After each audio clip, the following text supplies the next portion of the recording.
Hello guys, তো দেখো আজ আবার তোমাদের সামনে নিয়ে চলে এসেছি। দেখো ছোটো ছোটো মরলা মাছ। তো আমি এটাকে ভালো করে ধুয়ে এটাকে আমি হলুদ লবণ মাখিয়ে নিয়েছি। এখানে দেখো একবার কিন্তু একটু ভেজে নিয়েছি, আর বাকিটা আমি আছে ভাজবো। এখানে কিন্তু আমার তেলটাও দেখো গুঁড়োতে গরম হয়ে গেছে। এবার আমি মাছটা একটু তুলে দেবো। তো দেখতেই পাচ্ছ আমি কিন্তু মাছগুলোকে অলরেডি দিয়ে দিয়েছি। আর এখানে দেখো আমি একটা মিডিয়াম সাইজের পেঁয়াজ, সেটাকে আমি কুচিয়ে নিয়েছি।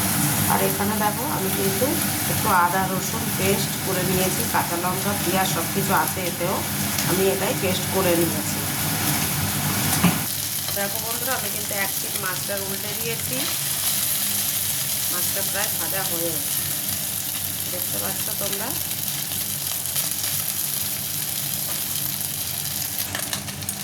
দেখতে পাচ্ছ বন্ধুরা, মাছটা কিন্তু খুব সুন্দর করে ভেজে নিতে হবে।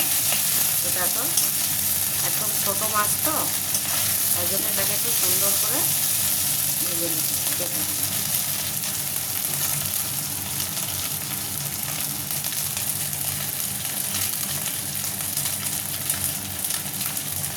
দেখতে পাচ্ছ আমার মাছটা পুরো দেখো ভাজা হয়ে গেছে সুন্দর করে। মাছটা কিন্তু বেশি কড়া করে ভাজার কোনো দরকার নেই। দেখো আমি সুন্দর করে এটাকে ভেজে নিয়েছি। তাহলে আমি মাছটাকে নামিয়ে দেবো। তো দেখতে পাচ্ছ আমি কিন্তু মাছটাকে পুরো দেখো ভেজে নামিয়ে নিয়েছি সুন্দর করে। আর এখানে আমি ওই একই কড়াইতে তেল দিয়ে দিয়েছি। এবার এতে আমি দিয়ে দেবো একটু গোটা জিরে আর তেজপাতা।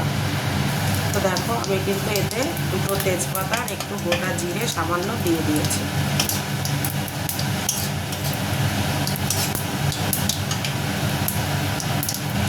দেখতে পাচ্ছ জিরেটা কালো কালো হয়ে গেছে, মানে ভাজা হয়ে গেছে। এবার আমি কেটে রাখা পেঁয়াজটাকে দিয়ে দেবো।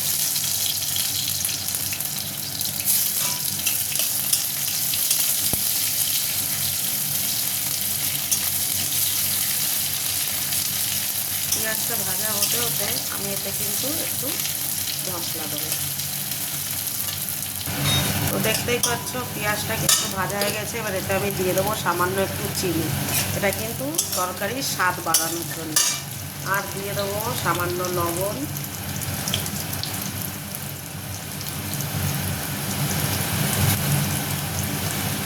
লবণ দিয়ে এটাকে মিলিয়ে দেবো।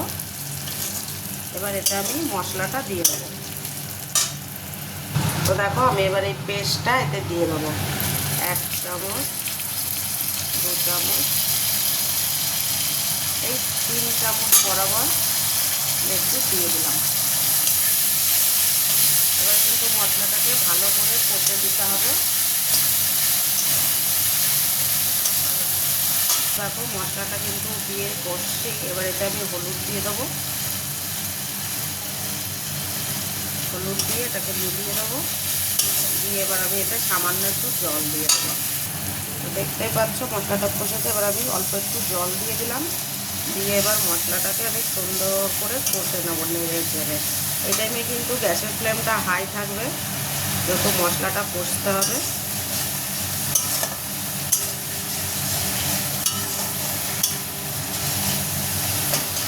দেখো বন্ধুরা, মশলাটা কিন্তু আমার কষা হয়ে গেছে, এটা থেকে সুন্দর তেল ছাড়তে শুরু করেছে।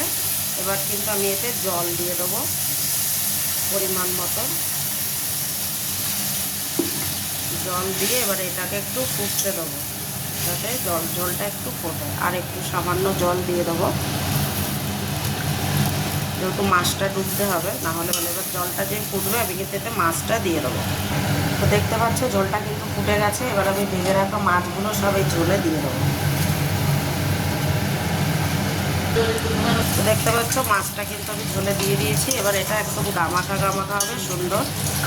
দেখো ঝোলটা কমে এসছে। আমি এবার এর উপরে একটু ধনেপাতা কুচি দিয়ে দিলাম অল্প। ঝোল রাখবেই, এটাতে কিন্তু ঝোল রাখা যাবে না, একদম শুকনো শুকনো হবে। দেখতে পাচ্ছ এটা একটু হবে, হয়ে গেলে এটাকে নামিয়ে দেবো। তো দেখো বন্ধুরা, এটা কিন্তু আমার হয়ে গেছে একদম শুকনো শুকনো। এবার আমি এটাকে নামিয়ে দেবো। তো দেখো বন্ধুরা, এটা কিন্তু ফাইনালি নামিয়ে দিয়েছি। এর কালারটা দেখতে পাচ্ছ খুবই সুন্দর টেস্টি। তোমরাও কিন্তু বাড়িতে এইভাবে ট্রাই করবো। আর অবশ্যই ট্রাই করার পরে কেমন হয়েছে খেয়ে জানাতে ভুলবে না। ভালো লাগলে অবশ্যই লাইক কমেন্ট শেয়ার সাবস্ক্রাইব করতে একদমই ভুলো। তো বাই বন্ধুরা, ভালো থাকো সুস্থ থাকো। বাড়ির সবাইকে ভালো ভালো রেসিপি রান্না করে খাওয়াতে থাকো, নিজেও খাও। Good bye.